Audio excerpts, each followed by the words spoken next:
Hello, my name is Jennifer Nielsen. In celebration of the release of my latest historical novel, Rescue, I'm releasing this series of videos answering questions that have come in from fans and readers from all over the world. Now, today on this video, I'm going to talk a little bit about character development and writing characters. Let's start with Naida, who asks, how do you plan out character growth?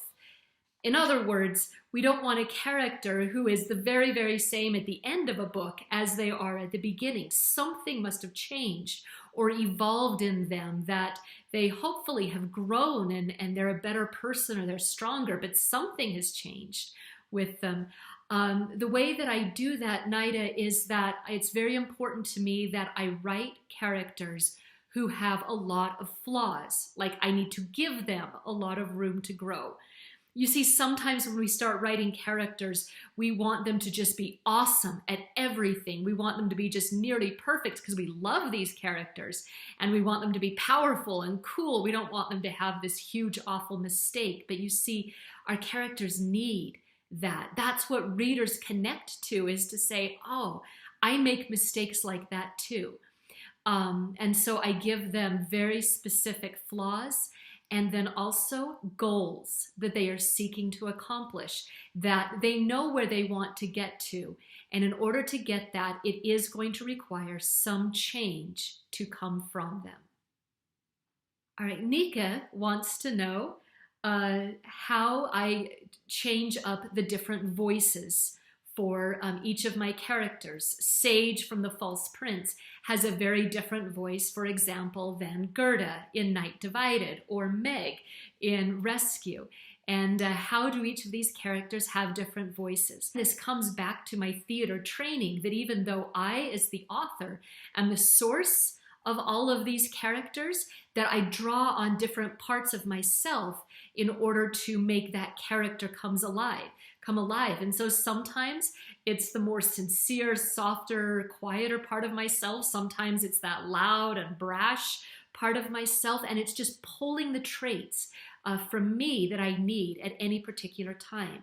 Now, if this is a struggle for you in order to really pull a variety of traits, begin watching other people. Oh, just watch them, study them like they're textbooks, where you are just like, you're wondering, how does that really popular person act when nobody's watching them? That shy person, how do they change when they're around a group they're really comfortable with? What happens to that just very well talented, experienced singer in the few minutes before she goes on stage? And so watch and observe people and actions, and you'll start to get a better understanding of how people behave and how you can pull those traits into your writing. Laura wants to know how to make lesser characters' backstories more interesting. All right, Laura, this is such a great question, because the reality is the way to make a small character's backstory interesting is we don't treat them like a small character. We treat them like a major character.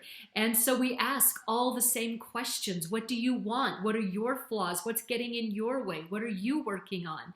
And we get to know our lesser characters every bit as much as our main characters. And they may not have to carry the story, but it's important to know at all times for all of your characters what they want and what they're struggling for and pushing for.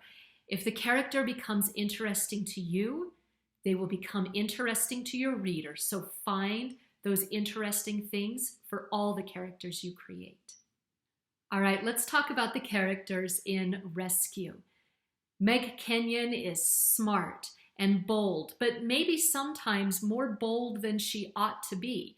It also becomes one of her great flaws, which is that Meg tends to charge into something without always thinking it through fully. And this makes her a fascinating character for me to write, because sometimes Meg will get herself into situations where if she had just thought it through a little bit longer, she would realize this is a disaster that is about to happen. There are other characters too. There's Jacob.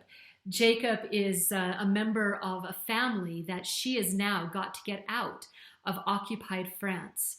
Jacob, we learn, has got a lot of secrets, and a rough past. And he doesn't take too kindly to some of Meg's attitudes and opinions. But they are going to have to learn to trust each other if this mission is ever going to succeed. Now, thank you for joining me for this. There are going to be other videos to follow, but in the meantime, if Rescue sounds like a story that you might want to read, I hope you'll get a copy from your favorite place to buy books, or that you will check it out from a library or borrow it from a friend. But whatever you choose to read, just read. Now stay tuned. More videos are coming. Thank you.